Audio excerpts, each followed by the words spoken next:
changer. Jésus, mon sauveur, il ne changera pas. Les mots péchés passés, les hommes peuvent changer. Jésus, mon sauveur, il ne changera pas. Les temps peuvent passer, les temps peuvent... Que la paix de notre Seigneur Jésus soit avec vous tous. Amen. Tu peux dire à ton voisin, tu dis Hosanna, Hosanna, Hosanna.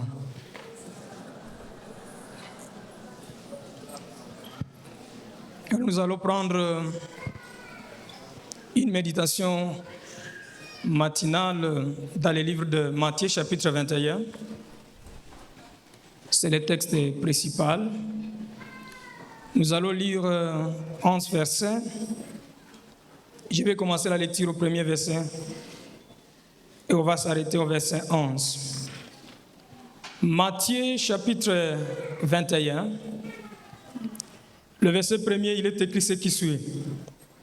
Lorsqu'ils approchèrent de Jérusalem et qu'ils furent arrivés à Bethphagée, vers la montagne des Oliviers, Jésus envoya 2 disciples en leur disant, « Allez au village qui est au-devant de vous, vous trouverez aussitôt une ânesse attachée, et un âneau avec elle.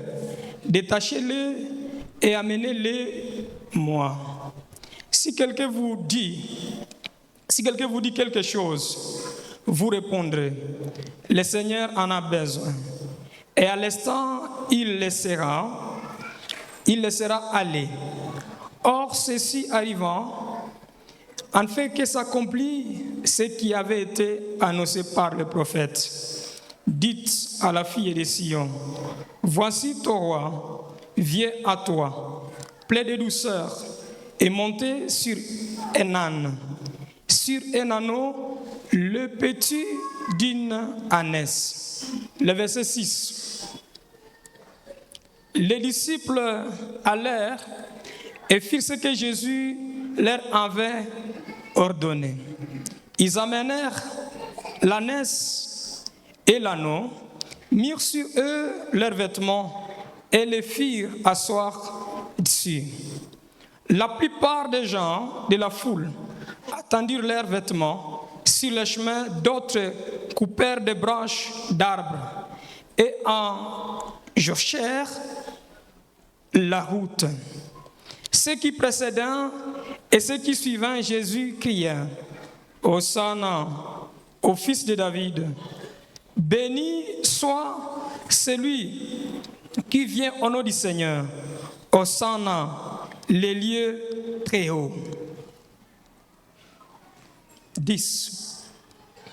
Lorsqu'il entra dans Jérusalem, toute la ville fut émue et le disait, qui est celui-ci? La foule répondait, c'est Jésus le prophète de Nazareth en Galilée, parole du Seigneur. Amen. On peut acclamer la parole de Dieu.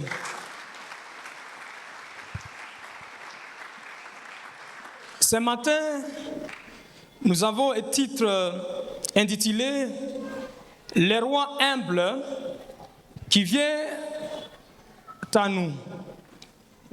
Le roi humble, lui qui se présente au milieu de nous.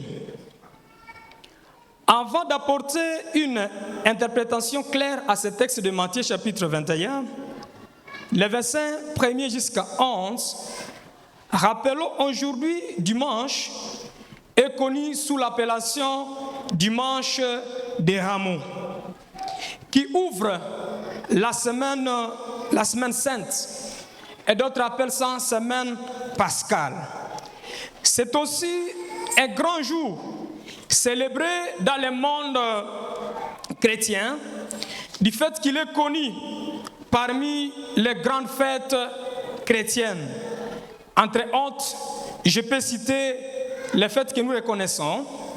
Il y a la première fête qu'on appelle la fête de Noël. C'est une fête qui est célébrée le 25 décembre de chaque année. Ça ne change pas de date. Et là, on se réfère du texte de Matthieu chapitre 1er, le verset 18 jusqu'à 23. Et là, nous nous rappelons de Dieu qu'on appelle Emmanuel parmi nous. La deuxième fête, c'est la fête des rameaux. C'est un événement riche de sens.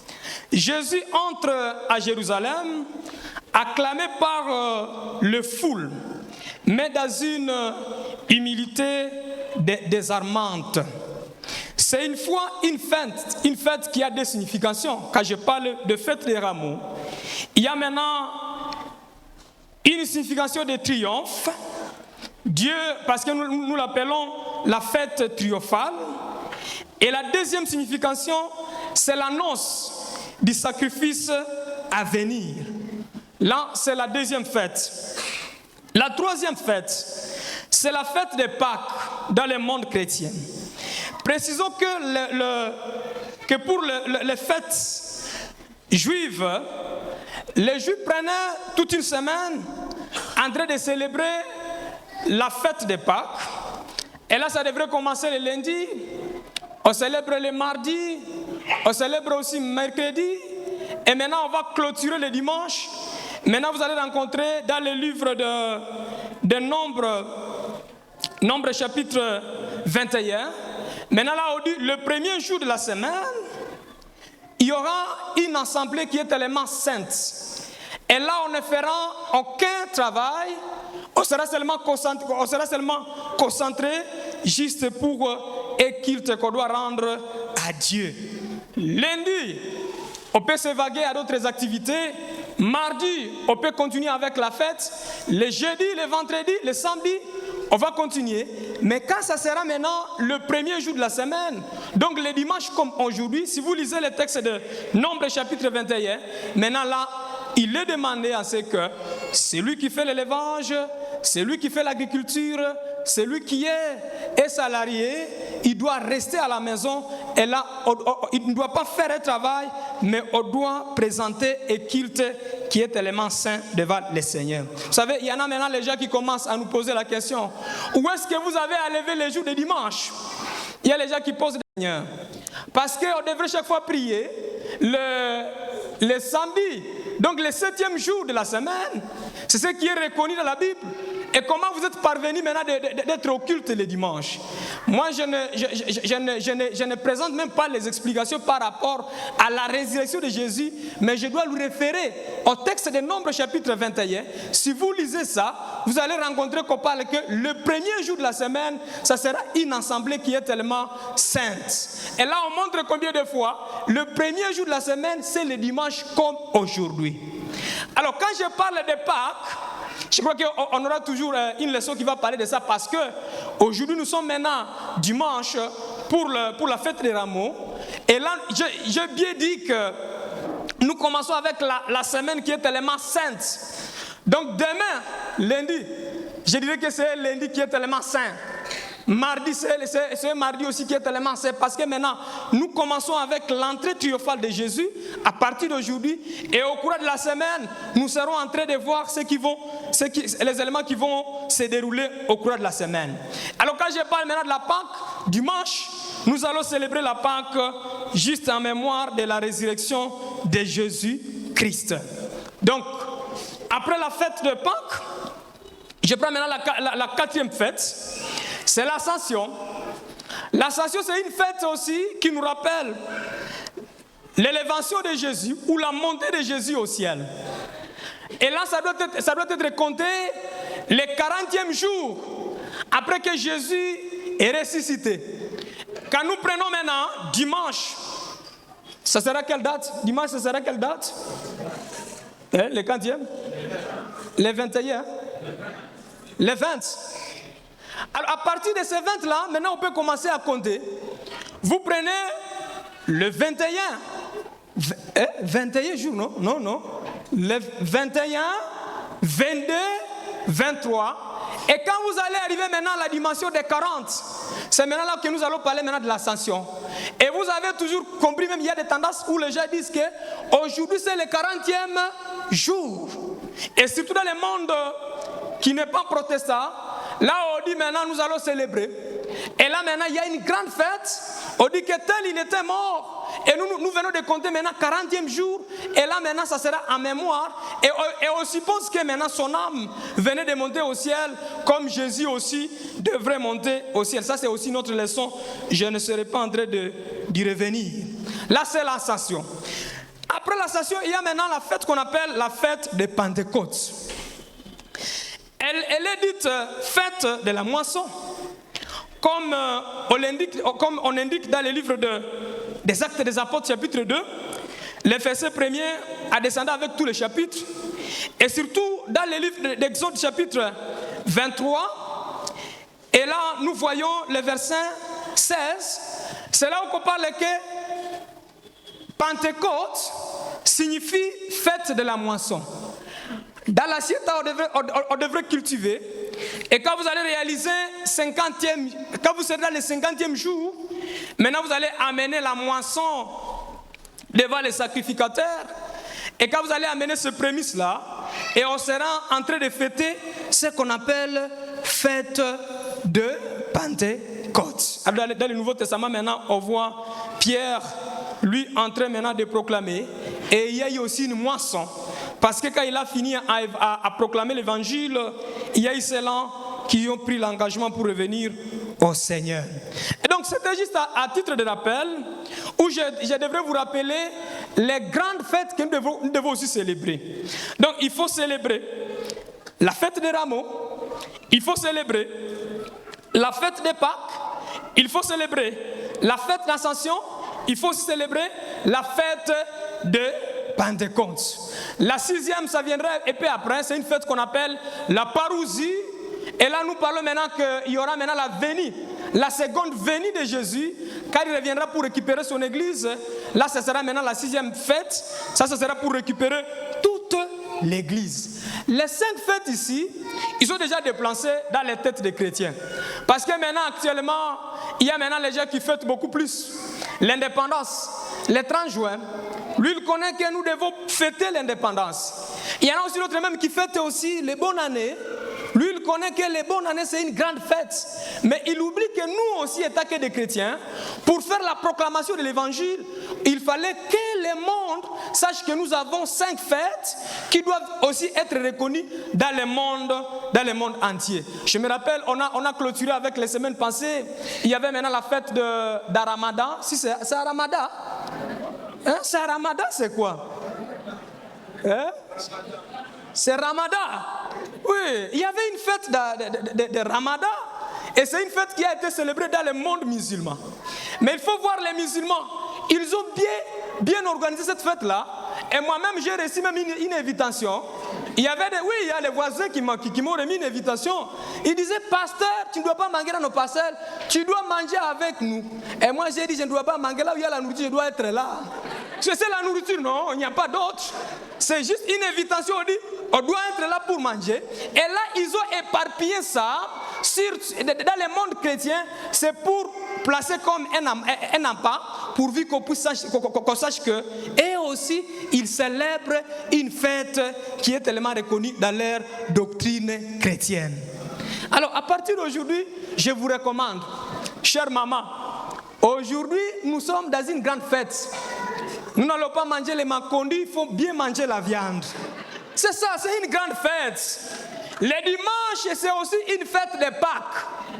Comme j'ai reçu l'invitation de musulmans, moi aussi je vais remettre une invitation à ces musulmans-là. Je vais dire, venez aussi, tu vas manger à la fête qui est tellement comment Pascal. Nous allons immoler un agneau avec toi et puis nous allons commencer à manger cet agneau.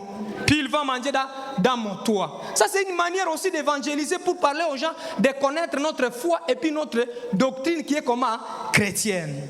Alors, je peux revenir au texte. Dans le texte, je peux parler seulement de 2 points et puis je clôture cette méditation. Le premier point, je parle des rois qui viennent selon les Écritures. Là, c'est le premier point. Et le deuxième point, je vais parler d'un roi qui vient pour transformer nos attentes. un roi qui vient selon les Écritures. Tu peux balancer le texte. Et en deuxième lieu, un roi qui vient pour transformer nos attentes. Le premier point, j'ai pris le verset 1er jusqu'à 7, où Jésus approche Jérusalem. Et il a envoyé 2 disciples. Et quand il a envoyé les 2 disciples, c'était juste pour chercher un âne et son petit. C'est comme ça qu'il est indiqué dans ce verset. Et Matthieu souligne un accomplissement. Parce qu'il a récupéré la prophétie de Zacharie, chapitre 9 et le verset 9. Je cite. Dis à la fille de Sion, voici ton roi, viens à toi, plein de douceur, et monté sur un âne. Je dirais que l'entrée de Jésus, une entrée qui est tellement triomphale, ce n'est pas quelque chose qui vient à l'improviste, mais c'est un accomplissement de la prophétie qui a été déclarée par Zacharie. Et je dirais que Jésus, lui, n'était pas encore présent. Mais le prophète Zacharie, lui, il avait déjà commencé à prédire ce qui va arriver. Et puis lui dit, voici ton roi. Parce que je parle maintenant du point qui dit, un roi qui vient selon les Écritures. Voici ton roi, viens à toi, plein de douceur, et monté sur un âne. Il est un roi que nous appelons un roi messianique. Parce qu'on a proclamé ça, ça a été prédit. C'est un roi où on dit, il y aura un Messie qui viendra. C'est un roi qui a été promis. Mais pas comme les rois de ce monde. Parce que le roi de ce monde, lui, il devrait venir sur un cheval. Et vous savez qu'un cheval doit indiquer que c'est un guerrier. Ça doit indiquer que c'est un roi qui a beaucoup ou qui a du pouvoir. Mais le Jésus qu'on présente dans le texte, lui, il vient sur un âne. Et là, ça doit symboliser, quand on parle de l'âne dans la Bible, ça symbolise la paix, salama. Ça doit aussi symboliser l'humilité, pour ne pas être orgueilleux comme les rois de ce monde, qui devront prendre des chevaux, mais lui, il prend maintenant quoi? Un âne. À deuxième lieu, ça symbolise aussi le service. Il est venu pour servir. Il n'aimerait pas entrer à Jérusalem comme celui qui va dominer. Il n'aimerait pas entrer à Jérusalem comme celui qui va amener juste une discorde. Mais il est là juste pour amener la paix. Il amène l'humilité. Et là aussi, c'est pour servir. Dans cette partie, j'ai compris que si Dieu il a promis quelque chose, ça doit nécessairement s'accomplir. Amen. Si Dieu il a proclamé quelque chose sur ta vie, à travers même Zacharie, tu n'es pas encore là. Tu es le plus heureux et heureuse. Tu seras toujours béni par le Seigneur. Et c'est là où j'ai dit, ne perdez pas de confiance. S'il y a déjà la déclaration sur notre pays, et s'il y a déjà la déclaration sur votre vie, ne baissez pas les bras. Il y a toujours la promesse, et la prophétie de Dieu va toujours arriver. Et quand j'arrive à ce point, moi, des fois, j'ai toujours dit que nous marchons dans les plans qui est déjà tracé de Dieu lui-même. Amen. Il y a la prédestination. Dieu lui connaît les éléments qui vont se passer demain, lundi. Lui, il connaît celui qui va finir avec cette année ou celui qui va clôturer à cette année. Même si nous sommes dans des situations qui sont tellement épais, désordonnées, plaçons toujours la confiance à qui? À Dieu. Moi, ce matin, je n'ai pas passé la nuit.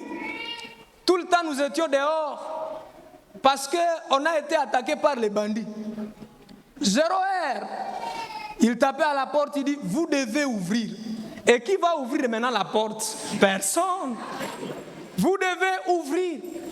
Et là, Tout le monde était dehors. Et nous, on a commencé à monter là où il y avait des sirènes, on a tout fait.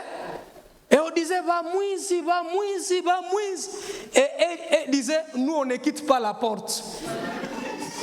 Va ici. Et puis il dit, nous, on ne fait pas quoi? On ne quitte pas la porte. On est parvenu à trouver maintenant le sommet, c'était vers 3h du matin. Et quand on se disait maintenant, il y a l'intervention qui arrivait. Vous savez qu'il y a l'intervention qui arrive quand tout est déjà fini. Vous connaissez ça? Ça arrive quand tout est déjà fini. Mais moi j'ai compris que si Dieu n'a pas encore dit que c'est la fête de votre vie, vous n'allez pas toujours entrer dans les jonques de quelqu'un. Oui, je suis encore vivant. Et toi aussi encore vivant parce que Dieu, lui, il te veut encore demain. Alors pourquoi vous avez tendance de perdre aussi de confiance? Pourquoi vous avez tendance d'aller d'ici et de là? Et surtout les jeunes filles, c'est là où que je me dis, ce que Dieu, lui, il a déjà tracé, c'est déjà fini. S'il dit que tu vas te marier à l'année 2026, tôt ou tard, vous allez toujours vous marier. Maintenant, actuellement, je priais avec une fille. Je sais, bon, s'il me suit sur Internet, bon, il va me pardonner, mais je sais qu'il n'est pas en ligne. N'est pas en ligne. Je partageais avec cette fille-là, tellement trop jeune, trop petite. Mais elle désire déjà le mariage. 18 ans, elle a besoin du mariage. Et elle a besoin d'un mariage qui est tellement pressé. Il dit, pasteur, vous devez prier pour moi. Je dois avoir le foyer. J'ai dit, tu dois être patient. Nous allons dans le plat qui est déjà tracé par qui? Par Dieu. Et quand je lui parlais comme ça, il n'a rien compris. Alors il y a une maman qui est passée dans sa parcelle.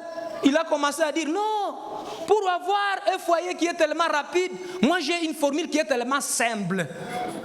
Vous voyez, il aimerait contredire tout ce que moi j'aurais enraciné dans le cœur de cette jeune fille-là.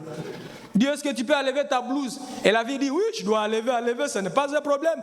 Elle a enlevé la blouse. C'est maintenant la fille qui amène le témoignage parce que maintenant, elle a rompu avec ces jeunes garçons-là. Maintenant, on est passé à ce qu'on appelle les tatouages. Vous connaissez les tatouages, non?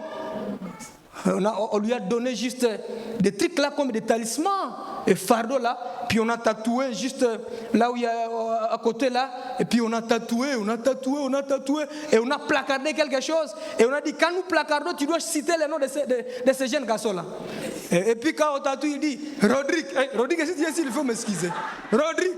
Et là, nous on se disait, quand on est tellement pressé, vous allez toujours vous amener une malédiction dans votre vie.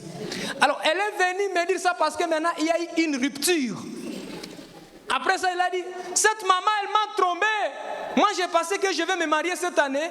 Et voilà que maintenant, Rodrigue venait de se séparer de moi. Et pourtant, on m'avait remis quelques talismans là où on pensait que je peux encore espérer au mariage. Dieu, il a un plan merveilleux pour votre vie. Amen. C'est une prophétie qui doit nécessairement être accomplie. Passons au deuxième point. Je parle maintenant d'un roi qui vient pour transformer nos attentes. Et là, c'est le verset 8 jusqu'à 12. Ici, j'ai trouvé la foule étant ses manteaux. Ils ont coupé les branches d'arbres et ils ont commencé à crier. Il disait, Hosanna, fils de David, béni soit celui qui vient au nom du Seigneur. En fait, dans cette partie, nous trouvons l'élément Hosanna. Si je peux demander juste à quelqu'un ici, j'ai dit, est-ce que tu connais la signification de Hosanna? Parce qu'il y a les gens qui chantent Hosanna, Hosanna. Et si on vous demande, qu'est-ce que signifie Hosanna?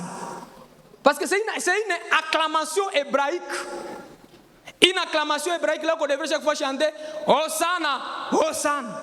Alors, vous qui aurez chanté ça signifie quoi? Vous qui aurez chanté là, moi je voyais quand vous parlez de Hosanna.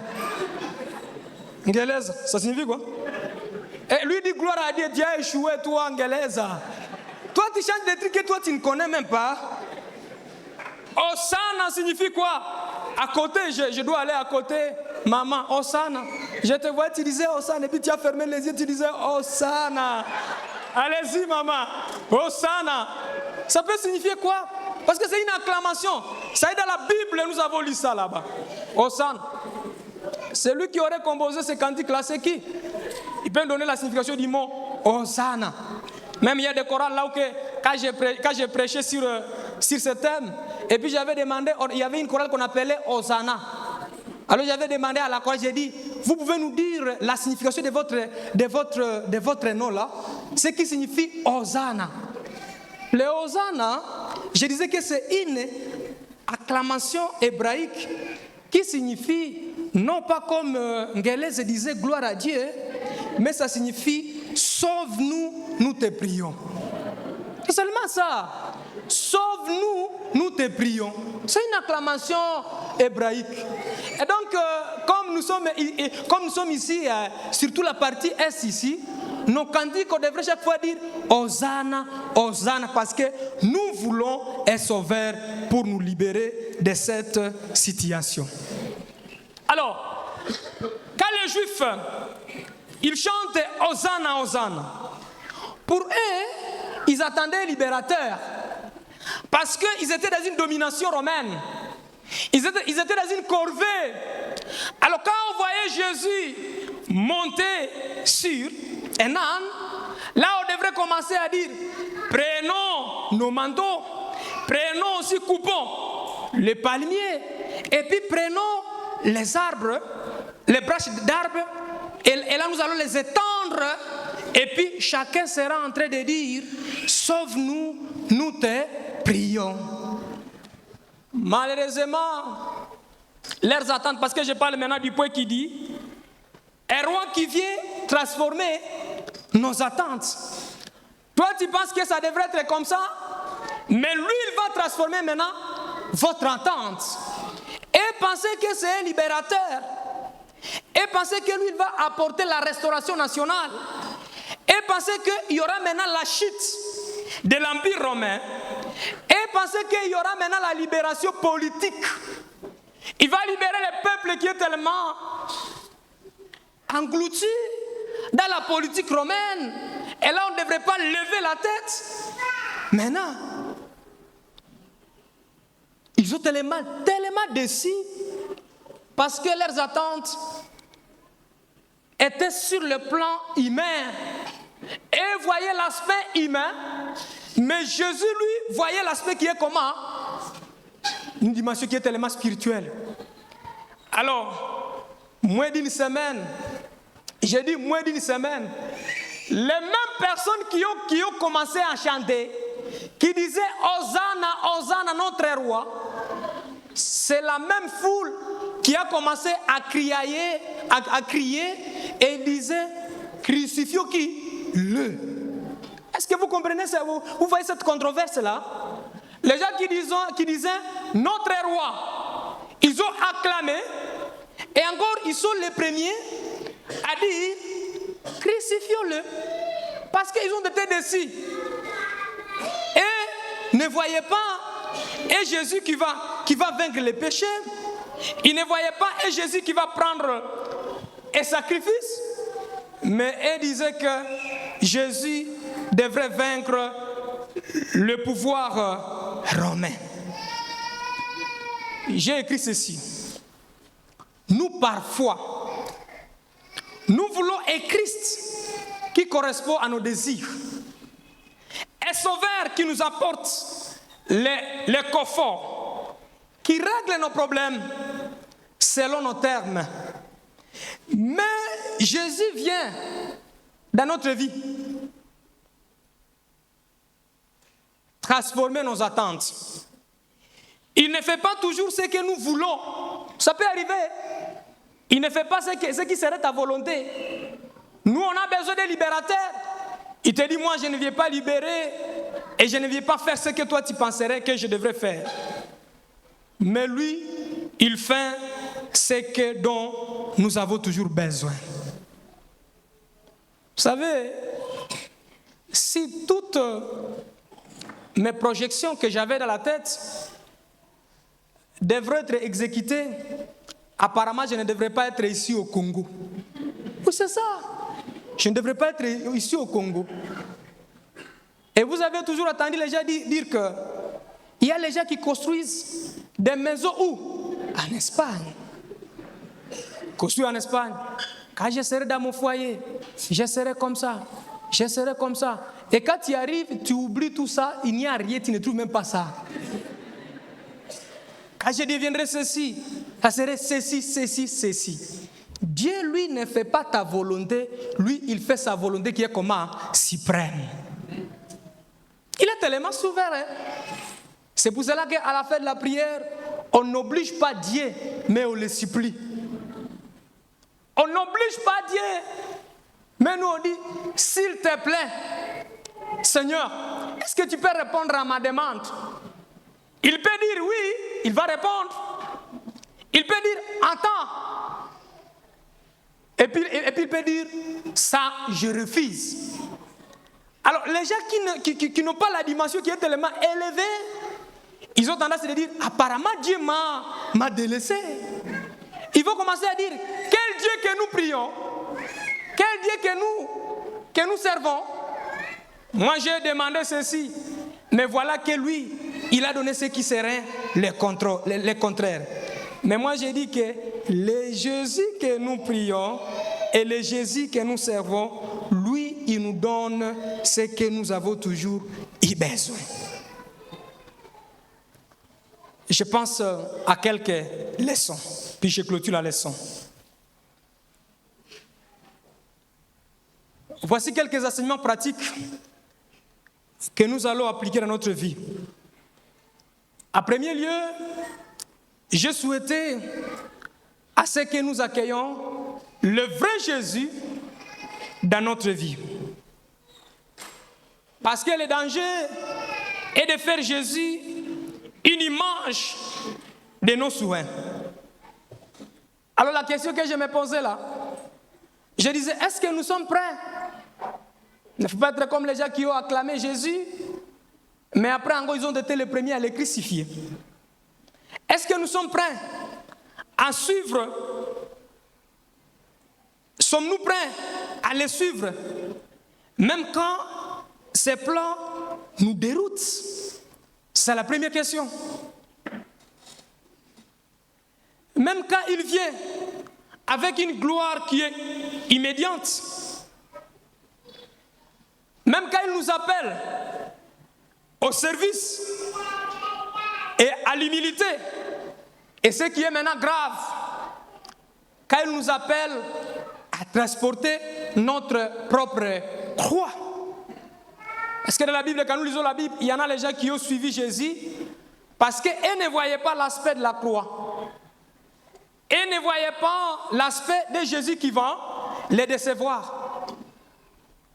Et étaient là et disaient, nous allons voir combien de fois il va opérer des miracles. Et ils sont là pour manger. Nous allons voir les boiteux qui vont marcher. Nous allons voir les paralytiques retrouver encore la vie. Et c'était ça maintenant, leur dimension de comprendre les choses. Et ils ne savaient pas que même transporter la croix, nous allons toujours continuer à proclamer que Jésus, il est notre Hosanna. Accueillons le vrai Jésus dans notre vie. Les gens qui ont juste, d'autre part, il y en a les gens qui ont la foi qui est tellement pleptique. Donc quelqu'un, tu ne sais pas si lui il est où. Tu ne sais pas si lui il est où. Tantôt il est à l'aumônerie, tantôt il est ailleurs, et tantôt il est quelque part. C'est parce qu'il n'a pas trouvé le vrai Jésus.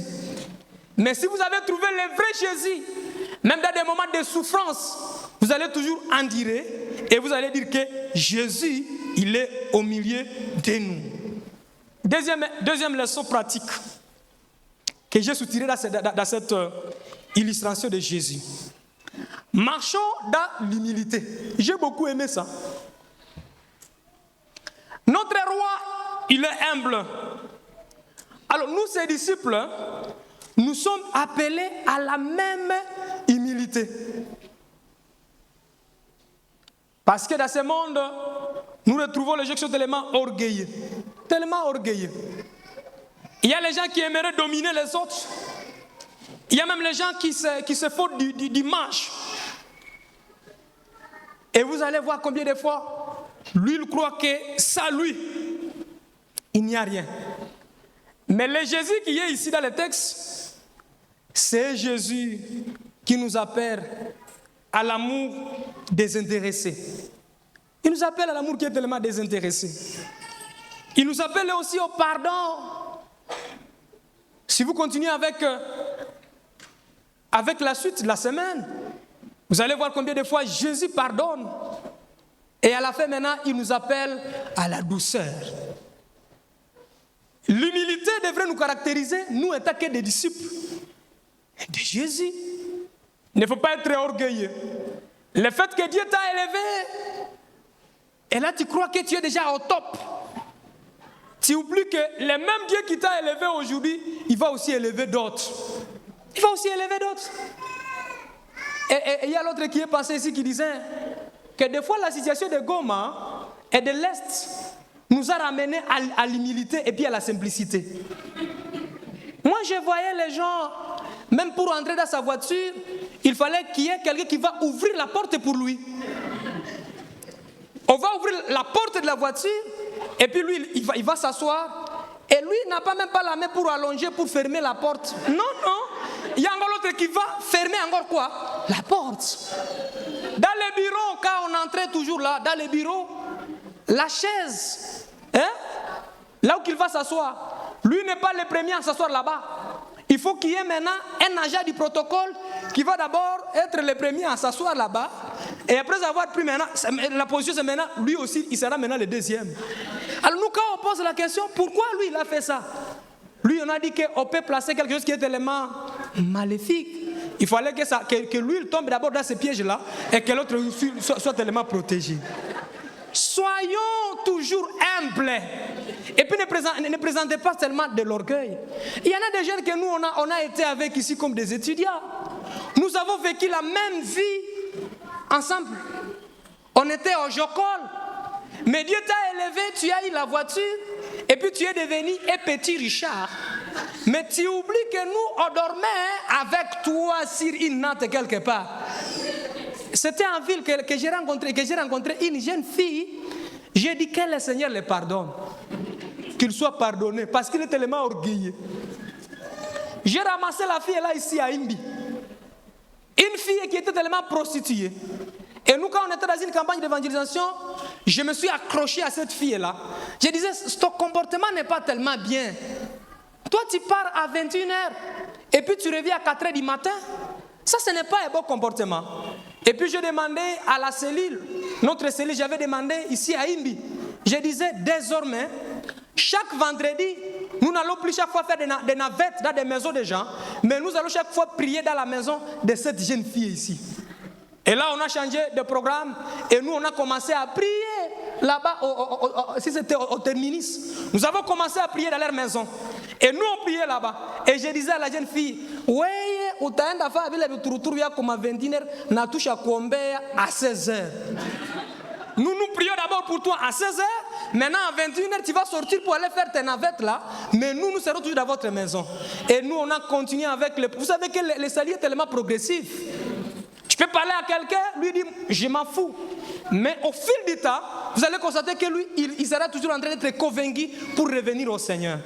Nous avons continué avec les prières en cellule, les prières en cellule. Et quand nous, on a fait maintenant 3 mois, et la fille disait, désormais, je vais abandonner mon ancien comportement. Là, c'est gloire au Seigneur. Elle a réjoui notre église. Nous avons commencé à prier avec elle. Et subitement, elle a été maintenant bénie à l'église. Vous savez qu'il y a les gens qui sont bénis à l'église. Il arrive le dernier, encore il est le premier à être béni à l'église. Oui, moi je n'ai pas été compris. Je n'ai pas compris ce que... Il arrive le dernier et à l'immédiat, encore il est le premier à être béni. Et puis lui, il a été béni. Et après quelques moments, parce que vous savez, il y a des prostituées, et la majorité des prostituées, vous savez leur physionomie, tellement trop belle, et puis ils doivent aussi refléter. Et quand il est entré dans l'église, il y a un homme qui l'a dit, moi j'ai aimé cette fille-là comme elle sert le Seigneur. Et puis elle est venue me former, me disait, Pasteur Bénédiction, j'ai dit oui, j'ai trouvé un homme qui m'a demandé un mariage. J'ai dit gloire au Seigneur. Ça va te protéger, tu ne vas plus encore faire des vagabondages. Là, tu seras maintenant bien à l'église, ça va te protéger. Et subtilement maintenant, on a amené la dot et tout a été célébré et j'ai été témoin de ce mariage-là. Mais c'est là où je vous dis que même si vous avez fait du bien, il y a des gens qui sont toujours ingrats. Il y a des gens qui sont toujours ingrats. Donc, ne faites pas les biens et puis vous attendez à retour. Tu seras tellement déçu. Tellement déçu. Vous qui restez avec les berceuses, vous savez comment ils nous maltraitent. Tu es avec quelqu'un au village, il devient ce que lui il est aujourd'hui, mais il montre combien de fois que c'est toi maintenant qui es un imbécile. Oui, il te montre combien de fois que maintenant c'est toi qui n'as pas quoi? L'intelligence. J'ai rencontré maintenant cette jeune fille-là, à Ville. Et puis elle était maintenant dans un véhicule qui était tellement merveilleux. Et puis quand je voyais, parce que moi j'étais à pied, quand je voyais, je disais, apparemment c'est la fille là que j'avais encadrée. Je dis oui, apparemment c'est elle. Elle est passée. J'ai dit bon, elle peut passer, ce n'est pas un problème. J'ai demandé à sa petite sœur, apparemment j'ai croisé ta sœur à Ville. Oui, elle dit oui, elle habite là-bas à Ville. Elle habite là-bas à Ville. J'ai dit ah bon. J'ai passé encore pour la deuxième fois, donc c'était la coïncidence. Encore, je devrais être là. Et puis, elle a fait comme ça. Moi qui suis à pied, maintenant, elle a fait comme ça. J'ai dit, quelle sorte d'ingratitude ça? J'étais façonné, et puis tu es devenu ce que tu es aujourd'hui. Maintenant, tu deviens quoi? Ingrate. Quelle sorte d'ingratitude? C'est là où j'ai dit, soyons toujours humbles. Même si le Seigneur nous élève, il faut toujours rester ce que toi tu es. La troisième application. Vivons dans l'espérance du vrai triomphe. Le premier triomphe de Jésus était modeste quand il est entré à Jérusalem. Mais le prochain sera glorieux. Un jour, il reviendra, c'est là où je parlais maintenant de la parousie. Il ne reviendra plus sur un âne, mais il reviendra sur un cheval blanc. Et cela est détaillé dans Apocalypse chapitre 19, le verset 11. Et lui, quand il reviendra maintenant, il va juger pleinement.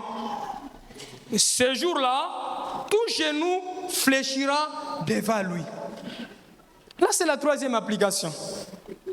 Vivons dans l'espérance du vrai triomphe. Il est venu sur un âne, mais en second lieu dans la parousie, il viendra maintenant sur un cheval qui est comment? Blanc. Et là, il sera juste pour juger. Je finis en disant, le dimanche de Rameau nous rappelle que Jésus, c'est un roi. Mais c'est un roi qui est tellement différent. Il entre dans notre vie humblement, fidèlement pour accomplir un salut qui est tellement éternel. Il ne correspond pas toujours à nos attentes, mais il est exactement le sauveur dont nous avons besoin. Alors aujourd'hui, laissons tomber nos illusions, nos attentes mondaines, et ouvrons grand nos cœurs à celui qui vient, non pour être servi, mais pour servir, et donner sa vie pour nous tous. Hosanna au Fils de David, que le Seigneur bénisse sa parole. Amen.